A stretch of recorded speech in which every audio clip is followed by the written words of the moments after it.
And here at home, safety crews worked through the night after a Canadian Pacific train derailed here in Lloydminster on 52nd Street between 48th and 49th Avenue. According to CP, 4 cars carrying asphalt derailed around 8 p.m. Tuesday night.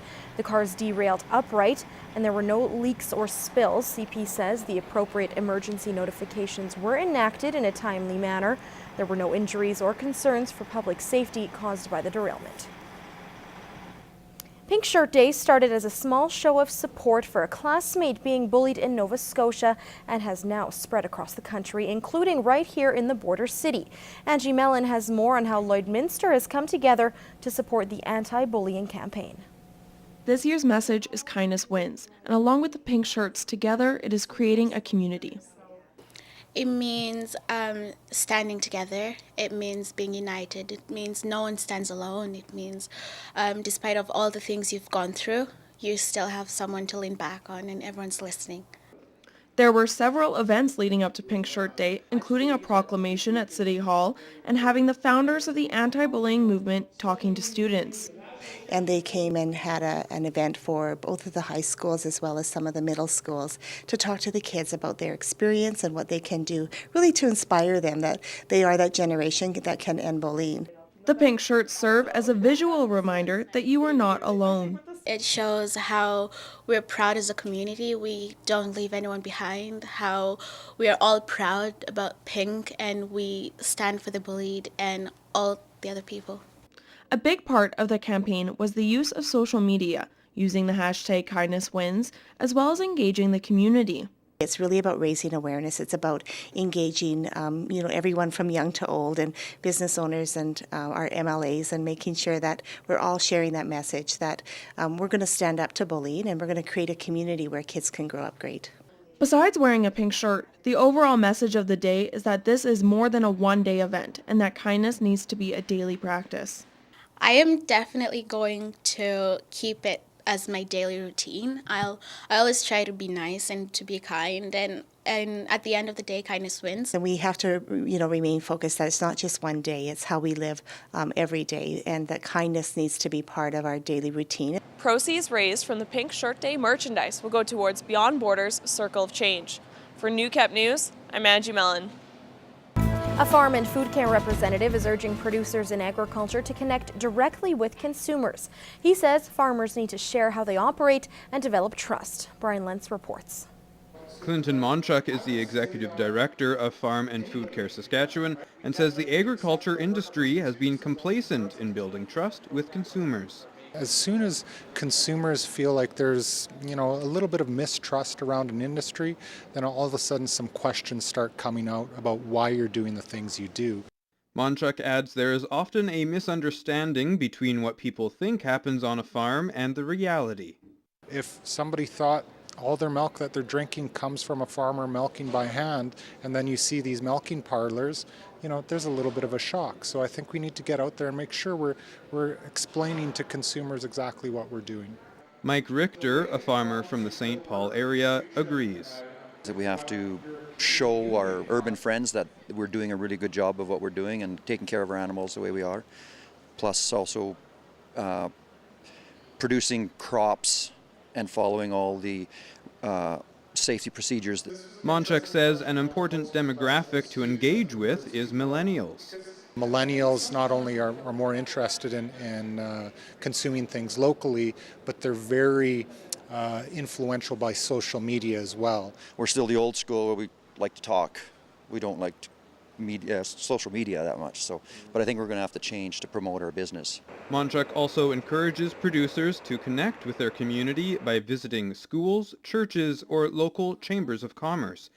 Brian Lentz, Newcap News. 18 students from high schools in Lloydminster and surrounding area are getting their first look at what it takes to become an RCMP officer. The RCMP Youth Academy is back for another year.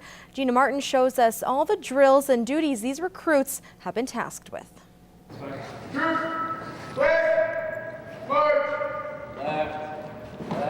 At At first glance, it's hard to believe this group of RCMP Youth Academy recruits have only known each other for the last few days. Throughout the week, this troop is learning everything from police defensive tactics to drug seizures and target practice. We teach them a whole bunch of stuff during the day, and then at night they get to take part in nightly scenarios. So they get to dress up like a police officer, they'll have their duty belts, and then they'll go through, be dispatched by our dispatchers who come in, use the radios, and do a scenario like we would at training. And let's not forget the marching. Lots and lots of marching, which some recruits rather enjoyed. I really like the marching. It's tough, but it's fun to do. While others preferred activities with a bit more of a bang.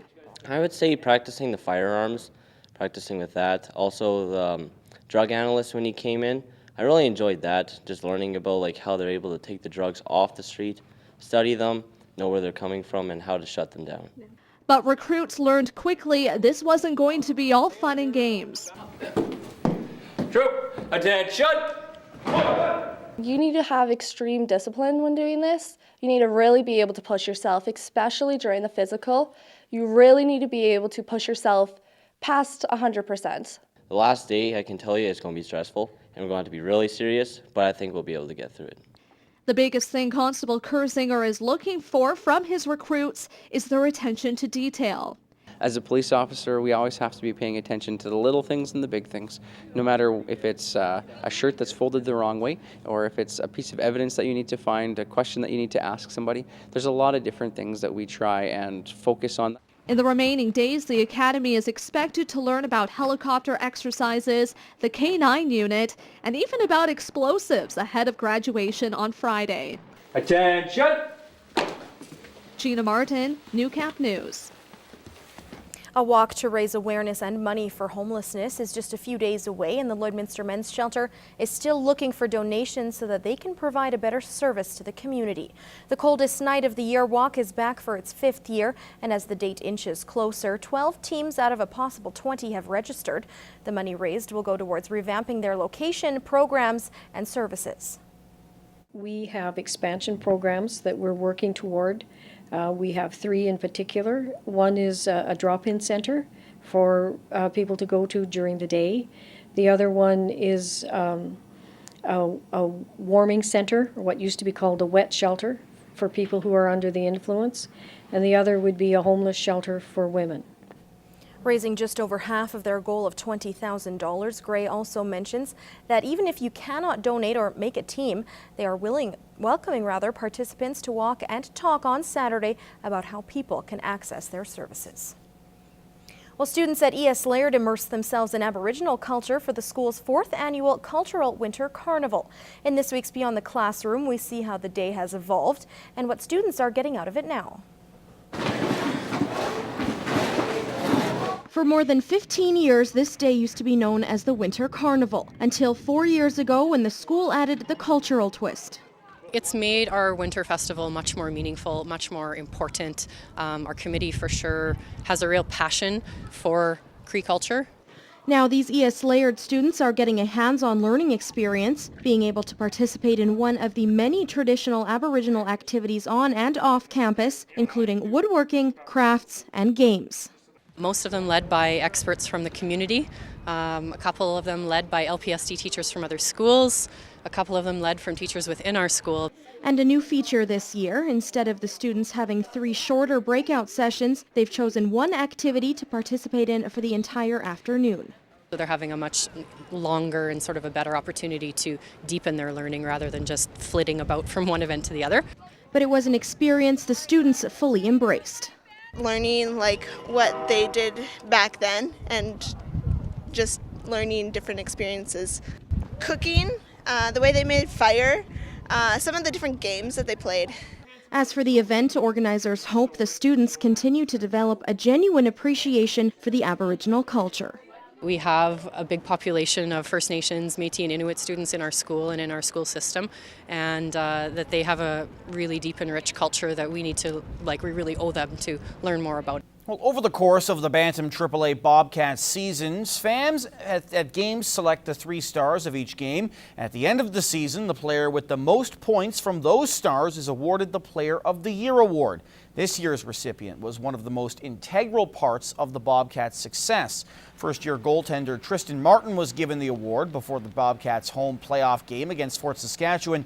Martin finished the regular season with a 3.50 goals against average and an .899 save percentage. Feels pretty good because my first year AAA, and I just want to get the boys to win all the time, so just pushes myself more and more. Honestly, Marty, it's been huge. You know, looking at the start of the season, we brought another guy in, and he could have been out. You know, I'm glad we didn't make that decision, and he's so calm and cool in the net. He calms our team down. You know, he makes the saves look easy. He's mentally strong, and he's a great goalie. Martin played a major role in the team's success down the stretch, helping the Bantams earn a playoff spot despite a slow start to the season. Said he deserves that award because he kept us in a lot of games, and he won us some games too. Martin played over 1,100 minutes this season, and that number is sure to increase when the team relies heavily on him in 2017.